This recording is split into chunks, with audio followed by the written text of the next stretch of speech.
प्रिय विद्यार्थियों, आप सबका बीए प्रथम वर्ष संस्कृत की कक्षा में पुनः स्वागत है। आज हम हितोपदेश के बारे में चर्चा करेंगे। हितोपदेश के रचयिता नारायण पंडित माने जाते हैं, जो कि संभवतः बंगाल के राजा धवलचंद्र के आश्रित कवि थे। विद्वानों ने इसकी रचना का समय 14वीं शताब्दी बतलाया है। डॉक्टर कीथ ने इसकी रचना 900 से 1373 के बीच मानी है। ऐसी संभावना की जाती है कि इसका कुछ अंश अधिक प्राचीन है और फिर इसे 14वें शतक में पूरा किया गया है। पर इतना तो निश्चित है कि इसकी रचना पंचतंत्र के वर्तमान रूप प्राप्त कर लेने के बाद ही हुई है, क्योंकि इसका आधार वर्तमान पंचतंत्र ही है।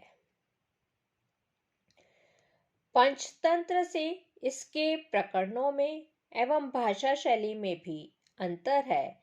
पंचतंत्र में 5 तंत्र अथवा प्रकरण है, पर हितोपदेश में मित्रलाभ, सुहृद भेद, विग्रह और संधि नामक 4 ही परिच्छेद है। हितोपदेश में कितने परिच्छेद हैं? 4 परिच्छेद हैं। वे 4 परिच्छेद कौन कौन से हैं? मित्रलाभ, सुहृद भेद, विग्रह और संधि।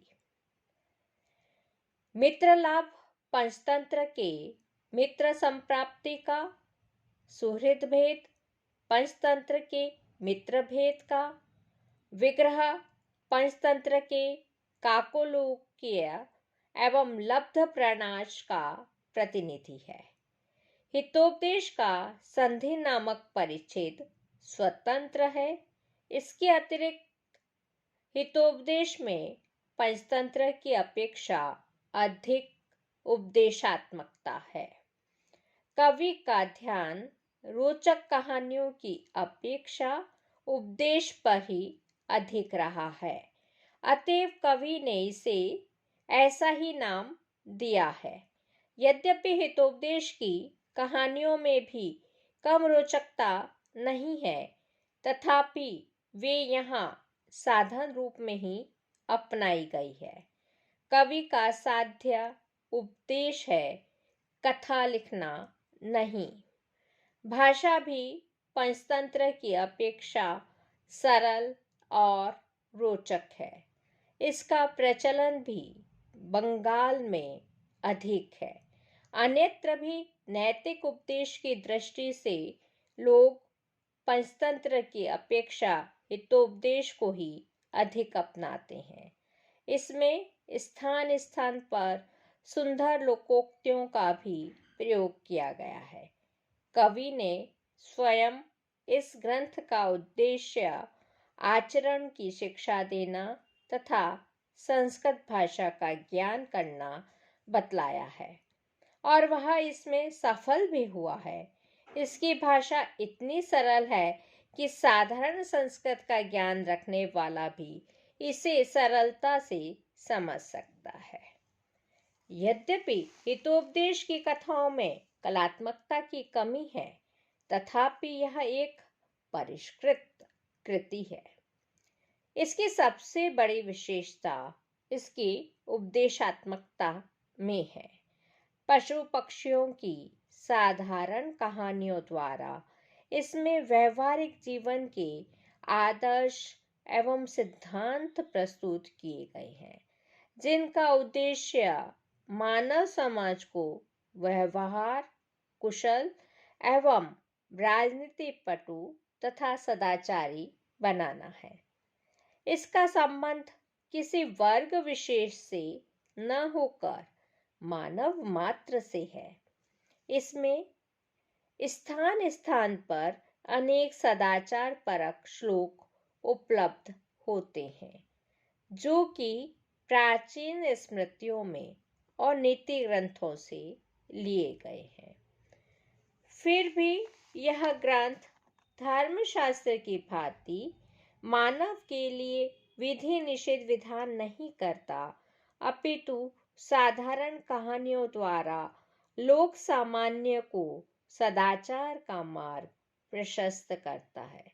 इसमें मानव मात्र के कर्तव्यों को तथा उसके दैनिक जीवन एवं पारस्परिक संपर्क की सामान्य बातों की विवेचना की गई है, जिसमें कि मनुष्य इन नीतियों एवं व्यवहारों के अनुसार चलकर अपने जीवन को सफल बना सके।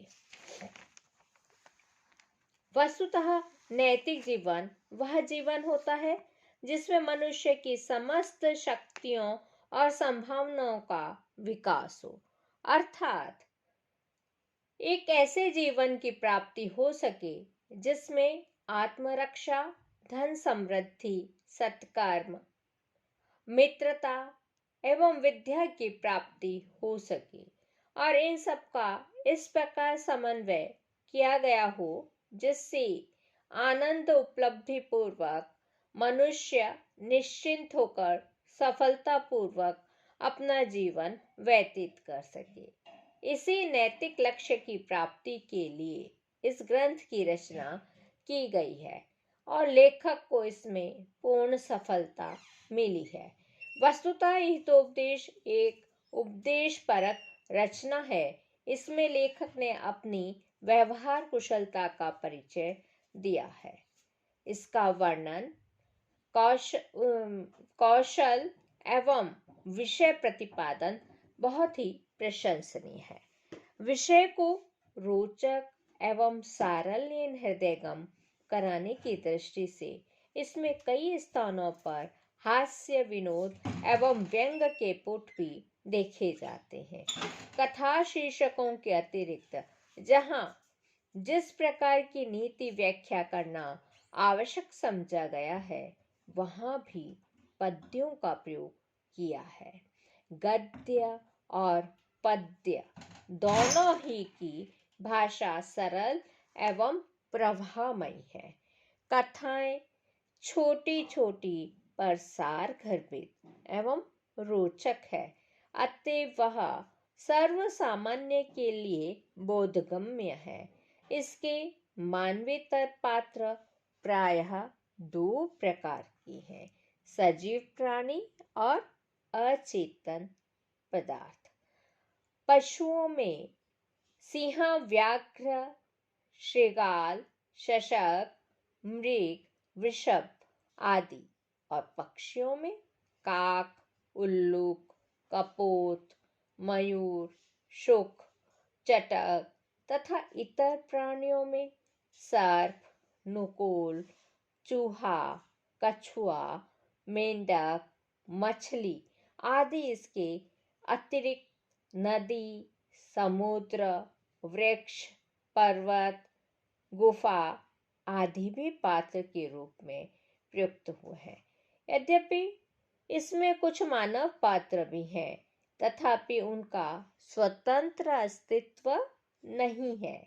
हिरण्यक और मानवेतर जीवों द्वारा इनको दृष्टांत के रूप में प्रस्तुत किया गया है, इसलिए मानवेतर प्राणियों के द्वारा प्रयुक्त होने के कारण ये भी नीति कथा के ही अधीन है और संख्या में भी ये पात्र पशु पक्षियों की अपेक्षा कम ही है।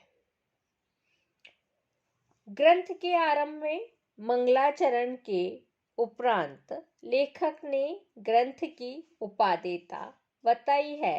वह है कि इसके पढ़ने से संस्कृत भाषा के प्रयोग में चतुरता तथा लोक व्यवहार की अभिज्ञता प्राप्त होती है।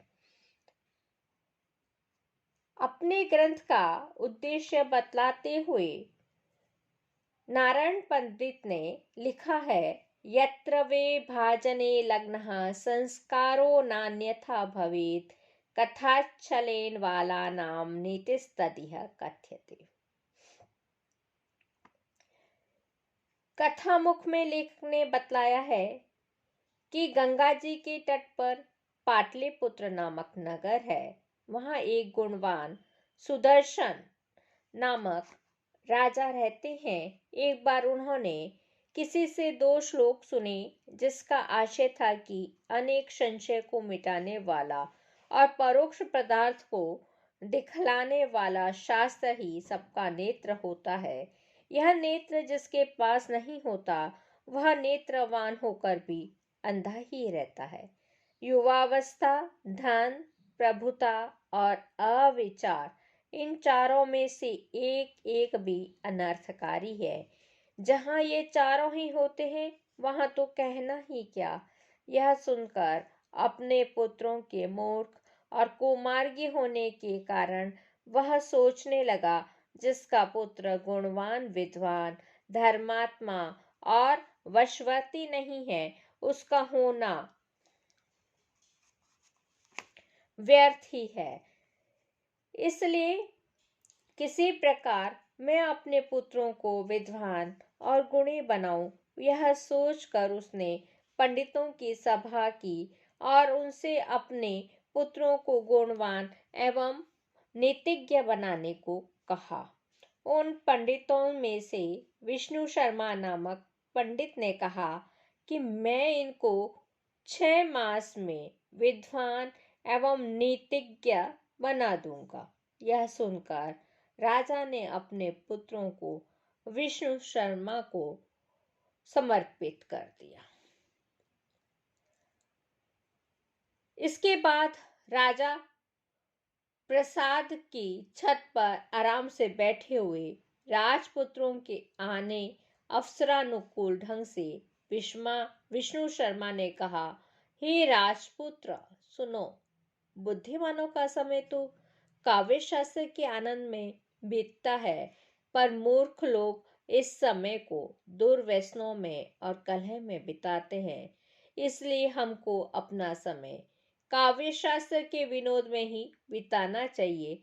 इसलिए आज मैं आप लोगों के मनोविनोद के लिए काक, कोरमा आदि की विचित्र कथा को कहता हूँ। इस प्रकार तब उन्होंने कथा कहना आरंभ किया। साधनों से रहित, धन से रहित होकर बुद्धिमान मनुष्य यदि उनके अच्छे मित्र होते हैं, तो वे उसी प्रकार अपने काम में सफलता को प्राप्त करते हैं, जैसे कौवा, कच्छप, मृग और चूहे ने सफलता प्राप्त की। और राजपुत्र ने पूछा, वह कैसे? विष्णु शर्मा ने कहना प्रारंभ किया। ऐसे ही हितोपदेश में कथा का प्रारंभ होता है। इसमें 7 कथाएं हैं हितोपदेश के मित्र लाभ में, और 7 कथाएं नीति व्यवहार की उपदेश देती हैं। आगे हम हितोपदेश की कथाओं को पढ़ना प्रारंभ करेंगे और गद्य भाग और पद्य दोनों से युक्त इन कथाओं का हम अध्ययन करेंगे। सभी विद्यार्थियों से अनुरोध है कि वे हितोपदेश नामक पुस्तक लेके आ जाएं और कल से हम इसका अध्ययन प्रारंभ करेंगे। धन्यवाद।